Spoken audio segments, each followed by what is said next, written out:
Okay, I wanted to create a quick video on the column and image space of a matrix. Okay, let's go ahead and assume A is a real m by n matrix, and suppose I've got x bar here being an n vector, a column vector, okay, within rows. Then you can see here if I go A times x, that's going to be what? An m vector, right? A real m vector. So A can be considered a mapping from Rn into Rm, and we shall consider that in the next chapter. Then let's go ahead and let V, cap V, be what? The set of all V's that you end up getting by letting X range throughout all the real n vectors, okay? All right? Okay, so I'm going A times X, and I'm letting X range throughout all real column vectors with real entries, okay? And that's what I'm calling V, the collection of all those, okay? You might notice that A times the zero vector of dimension n here is going to be the zero vector of dimension m. So that would be an element of my V here, okay? If V1 is A times X1 and V2 is A times X2, then adding V1 and V2, I would get AX1 plus AX2, which is A times the quantity X1 plus X2, because matrix multiplication is distributive. Okay, but X1 plus X2 is going to be an n vector here, and that's multiplying on A. So that means V1 plus V2 also has to be an element of V. Thus, the elements of V are closed under addition. Okay? And then let's say V is A times X for some X value here. That's an element of V. Then for any scalar A times V is A times cap A, X. And I can actually, as you know from how to multiply matrices, I can actually move that A over, and that's A times cap A times little a x, okay? All right? But little a times x is going to be an n vector, so A times that n vector will be, once again, some element of the set V. Okay? Wait a minute. Since we have all these, holding here, okay, V must actually be a subspace of Rm. Remember, now I've broken it down this time, but usually I just say the fact is that we've got linear combinations of vectors in cap V stay in V, right? There, it's closed under linear combinations here. That makes it a subspace. This space is sometimes called the range space or the image space. I think your book calls it the image space, okay? We'll talk about another name for it here in just a second here. Okay, like I said, your book, IM, image space. Some other people, again, have the name range space, but IM of A, and that's what that means. So you should know what that means, right? The set of all possible vectors you could get by going A times X, where X is an n vector, okay? Now, let's go ahead and notice this, though. If X is X1, X2 out to Xn, notice that's a, That's a transpose symbol, so I really mean the column written this way. I just wrote it this way for variety, okay? Then if I go A times X, here's going to be my entries of A, okay? So I've just got to use the usual double subscript notation. Here I've got M rows and N columns.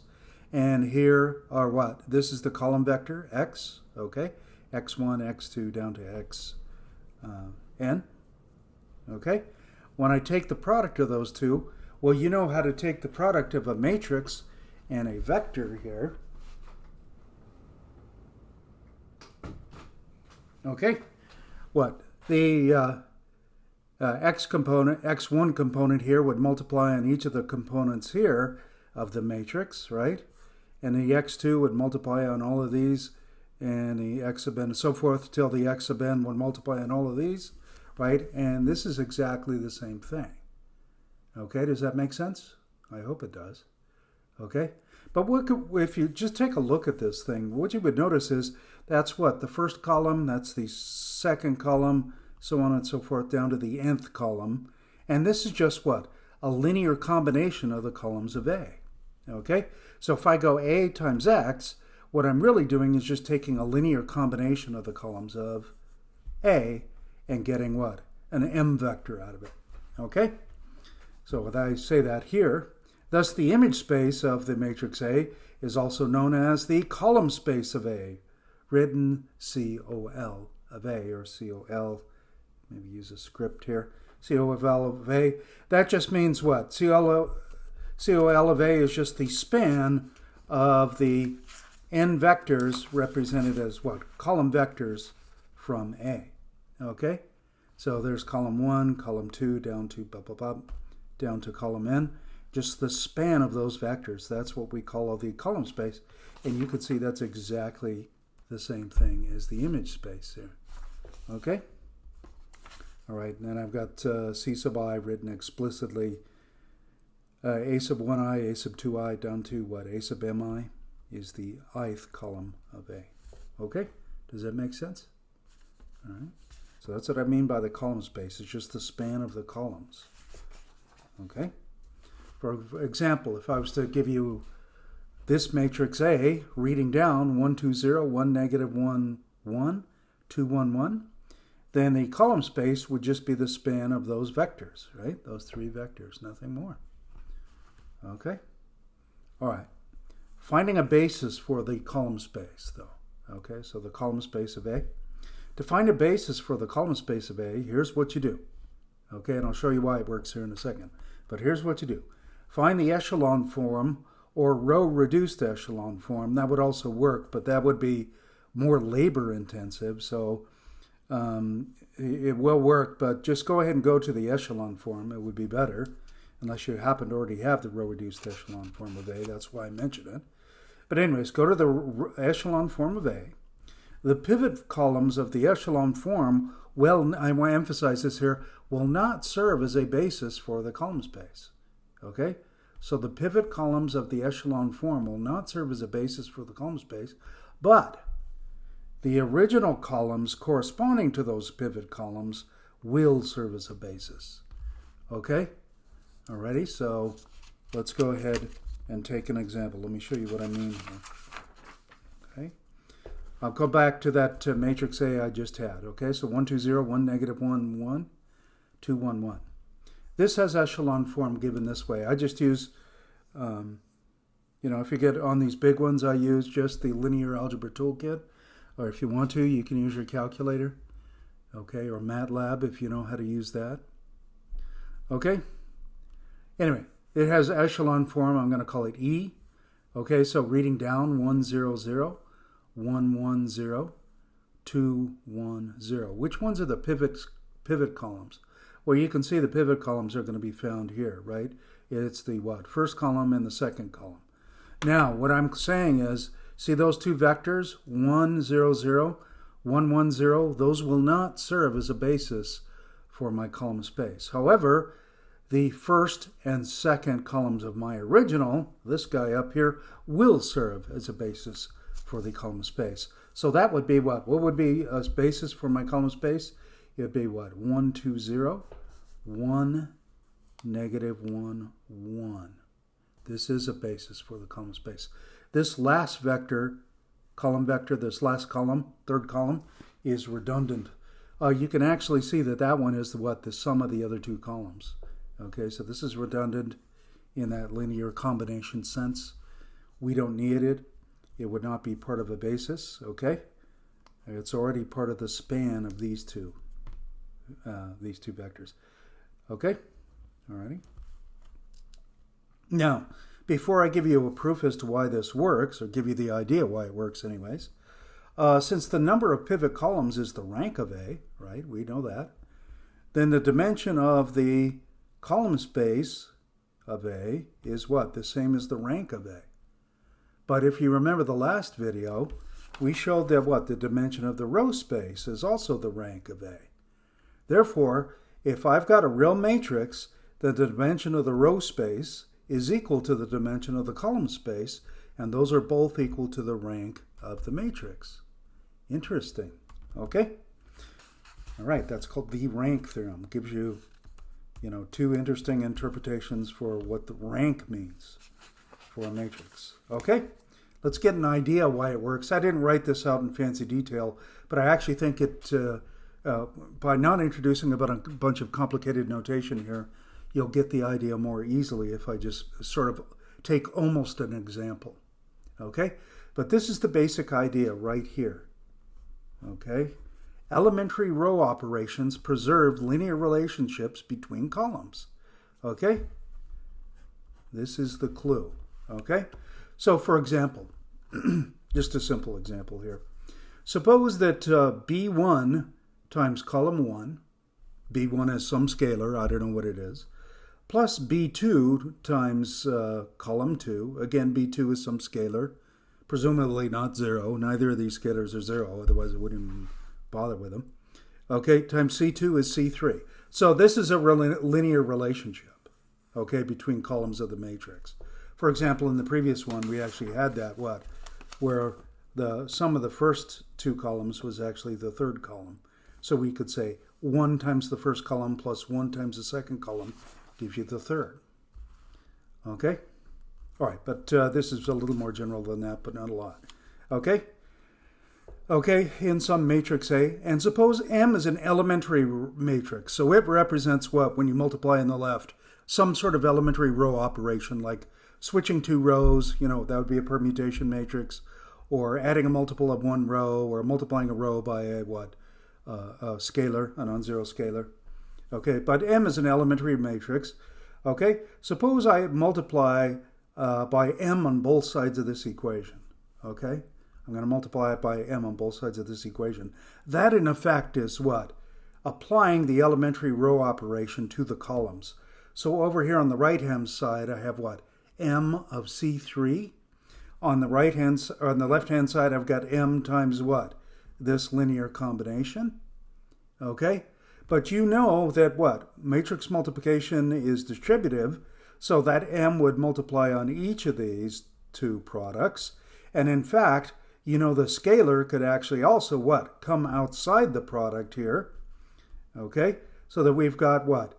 B1 MC1 plus B2 MC2 is MC3. But you notice here, these are the transformed columns, right? That's MC1, that's a transformed first column. That's the transformed second column. This is the transformed third column. So these are the transformed columns that appear in M times A. But notice the linear relationship has still been maintained. B1 times the first transformed column plus B2 times the second transformed column is still the transformed third column. Just that's what I'm saying here. Okay? Now you could see you could easily generalize this, but that would end up introducing a lot of complicated notation and stuff. And I think you get the basic idea just looking from this.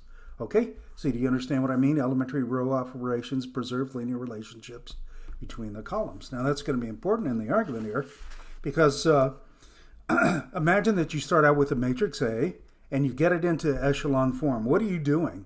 You're imagining a sequence of elementary row operations being performed on A, right? Until you get it into echelon form. That would be multiplying by what? That would be equivalent to multiplying by a sequence of what? Various M's, right? Elementary matrices M. But the relationships between the columns will be revealed once it's in echelon form, as we'll see here in a second. The non-pivot columns are clearly linear combinations of the pivot columns, but the pivot columns must be linearly independent. Okay? These relationships must have held in the original matrix also, since elementary row operations preserve these relationships. Thus, the columns of A corresponding to the pivot columns of the echelon form must serve as a basis for the column space. Okay, so that's the idea. Let's see this in action here. Okay? I'm going to start out with this larger matrix here. This is a 4 by 4. So I've got 1, -1, 0, 1, -2, 3, 4, 3, 0, 1, 2, 3, 1, 1, 2, 5. Find a basis for the row. I'm throwing this in too, by the way, for the row and the column space here.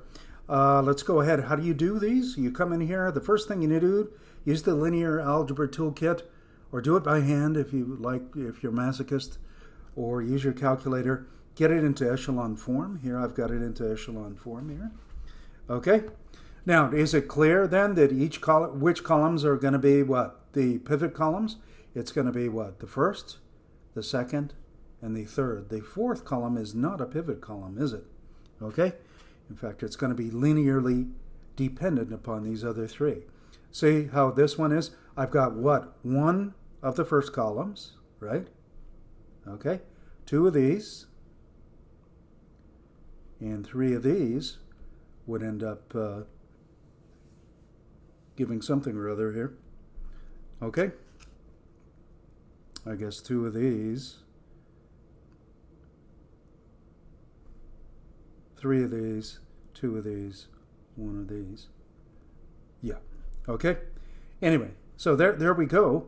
We can see that the linearly, the pivot columns would be what? The first, second, third, and then what? What's going to be the rows, a basis for the row space? A basis for the row space would be the what?